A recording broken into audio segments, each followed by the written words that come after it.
Okay, I am currently 5 books behind on my Goodreads goal. I don't like it. So this whole reading vlog is going to be me trying to catch up on that while also reading my TBR jar that I had made for the month that I'm also very behind on. So this plus two other books on my e-reader are what we're looking at. I need to read this in October for the Buzzword-a-thon readathon, but the rest of these are TBR jar books. I think what I'm going to do, because I don't know where I want to start with any of these, is use the TBR jar to figure out what I'm going to read first and just keep going until I finish. It is the 19th, so I have, oh god, and I have a wedding at the end of the month, so like I won't be reading the last couple days of the month. I have, let's say 10 days to get through what we have here.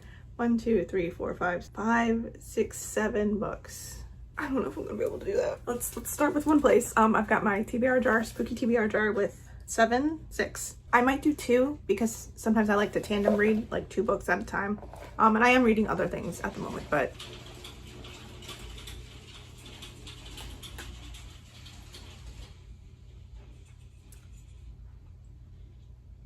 okay. I'll do the, if I can get one. Is that one? Yeah. All right, so first on the agenda, we've got The Resurrectionist. The Resurrectionist by Rae Dunlap. Oh yeah, I picked this one up because it said something about body snatchers on the back, which is interesting. Yet I must insist that in the end, this is not a story about death. It is perhaps a life story, or even, yes, a love story. It is the story of how I clawed my way from the decay of a crumbling legacy into the modern era of reason and science. This, dear reader, is the story of my resurrection. Okay, so Scotland, 1828, with science, body snatching, and resurrection, I guess? Ooh, I like these end papers. These are cool. I'm a sucker for a good end paper. Then we'll do one more. Oh, no, that's 2. Is this 2? No, this is 1. Okay. The Bog Wife. The Bog Wife by Kay Chronister? I think that's pronounced. Oh, glare. Oh, Cranberry Bog. Oh boy. Okay. Oh, it's an Appalachian Gothic. Okay. Appalachian? I always say that wrong. I have friends who live in Appalachia, or lived in Appalachia, and I always say it wrong and I can't figure out. It says in this atmospheric Appalachian Gothic, the Haddisy siblings of West Virginia unearth long buried secrets when their supernatural bargain entwining their fate with their ancestral land is suddenly ruptured. Okay. So far I haven't had a great track record with Appalachian Gothic. I don't know why. I'll give it another go. Okay, so I'll start off with those 2, and when I get through them, we'll pick more from this thing until I get through all of them. Cool. Okay, so the Bog Wife and the Resurrectionist, not really doing it for me right now, so I'm going to pick a third one and kind of integrate it and see if I can't get back in the groove. I don't want to DNF them yet because I'm only about 20% into both of them, and they're all right. Not fantastic, but maybe a third book will help me, I don't know, get through this. So let's see. I didn't catch that on camera, but there's only so many it could be. The Casquette Girls, which I think I have digitally. Yeah, because, okay, The Casquette Girls by Alys Arden, which I know nothing about except this is probably something I would have read in high school. When was it published? Does it have the publishing date? Oh, 2012. Okay, I would not have read it in high school, but I would have read it when it came out because this seems like it would have been my kind of like vibe. I don't know what this is about at all. I just thought the name was cool. I'm just gonna look at the first chapter. It takes place in New Orleans. Don't know what her name is. Okay, so it looks like it's a girl named Adele going back to New Orleans after the storm of the century, which I'm assuming they mean a hurricane because I live in Florida. What else would they mean? Yeah, so I'll give this a go and we'll see how I go with the other 2. Okay, quick update. Oh, I just almost dropped that. DNFing the Resurrectionist at like 32% or so. This is not what I thought it was going to be. Don't mind my cat meowing in the background. She's communicating using her words. I thought this, I didn't get very far in, but I thought it would be more medical, like, it's about a body snatcher. I thought there would be more snatching of bodies, and I don't know. It was more melodramatic than I was expecting it to be for a book about body snatching. I hate the main character. Cannot stand him. I hate the love interest even more. Really can't stand him. Romance is a bigger plot point than I expected it to be. And I knew it probably had something to do with romance because it's a love story. Although I did assume the love story was with the medical field and not the person the main character James is body snatching with. I'm not great with romance in general, but when it just like kind of like pops up where I'm not expecting it to be exactly, I tend to not do well with it. Oh, the skeleton has a little bow tie on it. I didn't notice that. Is it on the front? No, the skeleton has a little bow tie on it. Huh. It was something that really irked me specifically when I got to it, and I was like, I can't. I'm gonna give it a few more minutes of reading, but I'm gonna put it down probably. The main character James is struggling with money. That's one of the reasons he gets into this whole body snatching business, so he can pay his way through medical school or the medical academy or whatever he's doing. It's a whole medical thing he's learning. Yada yada. He can't afford it because his father had gambling debts and he doesn't have the money to pay for school. And the thing that annoyed me is he has, I think, an older sister. I don't think she's a younger sister. I think she's his older sister. And he contacts her and she's like, I'm sorry, we don't have the money right now. Our father's gambling debts were too severe. I don't know if you're gonna be able to like go through with this school. And he goes, well, of course she doesn't care about it. She married well and has popped out children right away. What does she have to worry about? Do you want to get married and pop out children right away? You get the opportunity to go into medical school, become a doctor. You have an opportunity she never would have been afforded. And you're complaining that she doesn't care because she married well and she got to have kids? Do you really think, I mean, some people would have chosen that life, but like, I don't know, maybe they expound upon it later on in the book. I don't know. Obviously I didn't read far enough for that to become anything, but when I saw that, I was just like, you're bitching about your sister who never had the chance you did to do this because she married well, which she probably wasn't really given a choice, and popped out children immediately, which she also probably wasn't given a choice. Oh, that pissed me off so bad. Oh, I put it, yeah.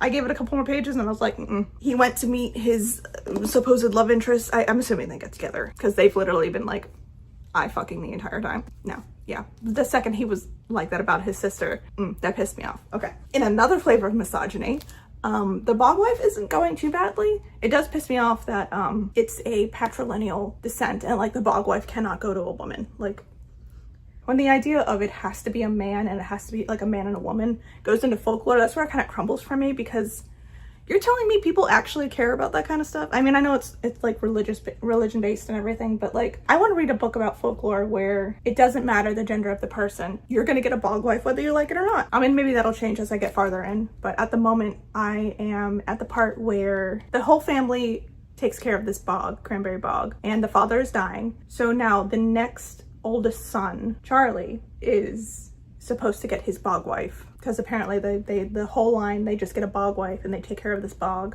And the father's dying, so we're moving on to Charlie, who is the oldest son. However, Charlie apparently is not like in the picture. I don't know where Charlie is. Was Charlie at the beginning? I don't know where Charlie is, but the second oldest son, Percy, is being told by his father to kill his older brother so that he is the oldest son and he'll get the Bog Wife. Meanwhile, we just met Wenna, who has like distanced herself from the family completely. And they're trying to get her back because I guess everyone has to be there when this whole Bog Wife situation happens. I don't know who the oldest is though. Because they did mention that Wenna is the only one who inherited the eye color that's like prized among the family and all the people in charge. I can't think of the word at the moment. Wenna's the only one who inherited the eyes, which makes me think, okay, Wenna inherited the eyes, Wenna should get the Bog Wife. It's okay so far. It's very folk horror with other folk, comparable to other folk horror. Folk? Those are two words I have a lot of trouble saying. Folk horror, which I have not historically done well with.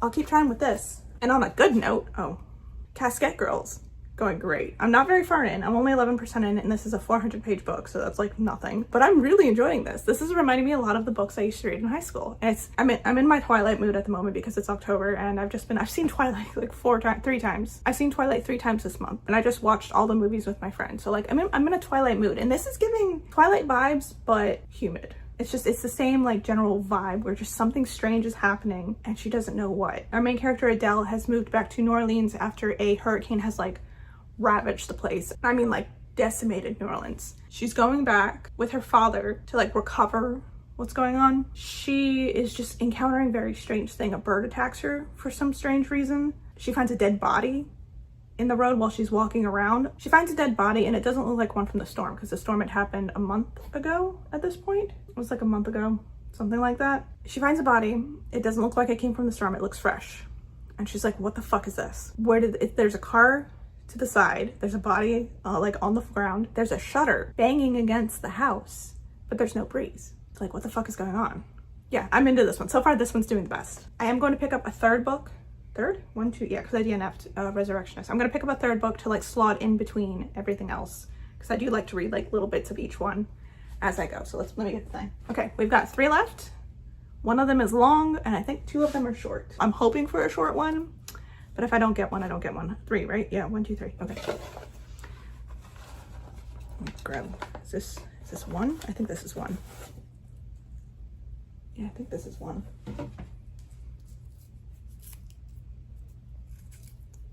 Oh, perfect. Silent Companions. Doorbell. All right, The Silent Companions by Laura Purcell, which I know nothing about except it has a creepy cover. And I like creepy covers. I think it's historical. When newly widowed Elsie is sent to see out her pregnancy at her late husband's crumbling county estate, what greets her is far from the life of luxury she expected when she married the young heir just weeks before. Wait. So she got married weeks before he died and she's pregnant? Okay, I think that's what we're saying. With her new servants resentful and the local villagers actively hostile, Elsie has only her husband's awkward cousin for company, or so she thinks. Inside her new home lies a locked door, beyond which is a painted wooden figure, a silent companion that bears a striking resemblance to Elsie herself. Like a mannequin? The residents of the bridge are terrified of the figure, but Elsie tries to shrug this off as simple superstition. That is until she notices the figure's eyes following her. Oh, this will be perfect. I'm excited for this one. Okay, and I'll check back in eventually. The Bog Wife is a story about family, obligations, and a really disjointed narrative. And I gave it like 1.5 stars. Once again, the folklore is not agreeing with me, but one day I plan to find one of them. This just wasn't it. I also will not be reading Finnikin of the Rock for the Buzzwordathon like I thought I was going to. Mostly because I'm not really feeling fantasy, but also because I've got like 4 days left in the month. No, 4 days until I leave. Sorry, 4 days until I leave, and then I don't know if I'm going to be reading much at all. Maybe a little bit on the plane, but not much. So we're nixing this, and I read Gossip Girl, Psycho Killer instead. Okay, apparently I returned The Silent Companions. I didn't mean to, but I can't find it, so I think I returned it. But I ended up giving it a 4.5. That was so good. It was almost a 5. There was just something about the way they handled the whole, that's a spoiler. Something happens to the main character that has to do with the weird things happening around her house. And the reason she's there, well, I guess it's not really the reason she's there in the first place, but something is going on with her that she deals with in this instance. And it kind of just happened, and they were like, okay, anyway. I feel like we should have lingered on that a little bit more. And then there were a couple other pacing issues I had, more towards the end when we were getting into there's 3 different timelines. There's present day timeline a little bit before present day that explains present day, and then 200 years before this middle one that helps explain what's happening here. This helps explain this, and then this helps explain this. That makes sense? Where was I going with that? Oh, I had issues with some of the pacing in the present day one. There were just certain things that would happen, and I'd be like, okay, I don't know what you're doing with that, but okay. So very close to a 5, not quite a 5. I'm giving it a 4.5. That's like the highlight of the last couple of months of reading, because I haven't been having great reading. On the flip side, I gave the Casquette girls, I waffled between a 1.5 and a 2, but I think I'm going to settle on a 2, specifically because the parts about New Orleans and the wreckage of New Orleans after the big storm really felt that. They were great descriptions. You could tell the author really understood, everything about that. Those were fascinating. And then the history lessons were fascinating. The book itself, why did I think this was a 400-page book? Maybe the physical one is 400 pages, but I have the digital one, and that's almost 600 pages. And it was the longest book of my life. That's a lie, but it felt in the moment like the longest book of my life. I felt like that book was never going to end, which is saying a lot because not a whole lot happened. I mean, a lot of stuff happened, but at the same time, not a whole lot happened. We had 2 perspectives. We had the main character, Adele, and then we had a diary. This also has a diary. The other one had a diary. This one has a diary of Adeline in the past, who is experiencing things that are also happening in our present day. And they kind of like coexist because one is explaining the other, but it just felt like it was going forever. And then I had pacing issues with this one too. We would linger on moments that I didn't care about for such a long time. And then because of the way it was paced, we had this huge cast of characters, but because of the way it was paced, we wouldn't see some of these characters for like, I don't know, chapters, like 100 pages. We wouldn't see, like Isaac. Where the hell did Isaac go for a while there? Where the hell did Desiree go for a while there? Pretty sure those were like core characters because they both have very important plot points within the whole storyline. But for like chunks of time, they just weren't there. Where'd they go? Well, okay, Isaac, I actually understand where Isaac went, but where was Desiree? And then like the school setting, we had a school setting, but it was like there for 2 seconds and then it was gone again. Anyway, 1.5. Maybe I'll just give it a 2. It feels more like a 1.5, but I think I'm gonna give it a 2 for like the history and the New Orleans bits. So wrapping that up, it's my packing list I have to pack tomorrow. So that leaves us with a 1.5, a DNF at 33%, a 2-star, and then a 4.5 star, which the 4.5 star is absolutely the one of this. I will be vlogging more reading. I don't have time because I leave tomorrow. I don't know how much reading I'm actually going to be doing while I'm gone, but I will get to Shady Hollow and My Soul to Keep in the next vlog, and then I'll also be reading some other things with it. I've got to wrap this one up because I got to get it up. By the time you see this, I will be gone. Yep, that's what I'll be doing next time. So thank you so much for watching.